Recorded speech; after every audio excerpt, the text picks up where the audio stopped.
Visualisation des calculs au plus tôt et au plus tard effectués par un logiciel de gestion de projet. Ceci est fait dans un but didactique pour montrer comment le logiciel, à partir de la méthode PERT, provoque le chemin critique du projet, indique les tâches qui se trouvent sur le chemin critique et détermine les marches des autres tâches. Les tâches qui ont des dates d'exécution identiques au plus tôt et au plus tard sont sur le chemin critique du réseau qui les détermine. Son délai, le projet entre les liens et les tâches. Devant et derrière chaque trait des tâches, on a un carré avec une barre qui partage ces carrés en deux parties. Le haut du premier représente le début de la tâche au plus tôt, en bleu. Le deuxième représente la fin de la tâche au plus tôt, en bleu. Le bas du premier représente le début de la tâche au plus tard, en vert.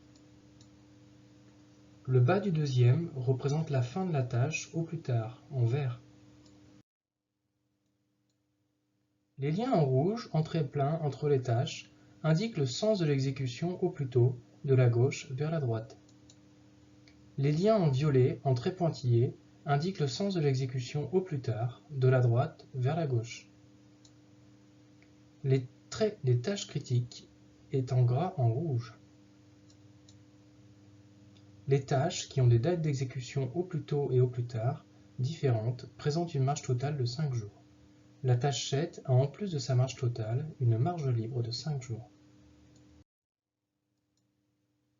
Cette représentation visualise bien les principes de calcul des logiciels de gestion de projet, qui à partir de l'examen de l'exécution au plus tard et au plus tôt, mettent en évidence l'élément concernant le déroulement du projet, à savoir le délai du projet, son chemin critique du projet, quelles sont ses tâches, les marges totales ou libres des autres.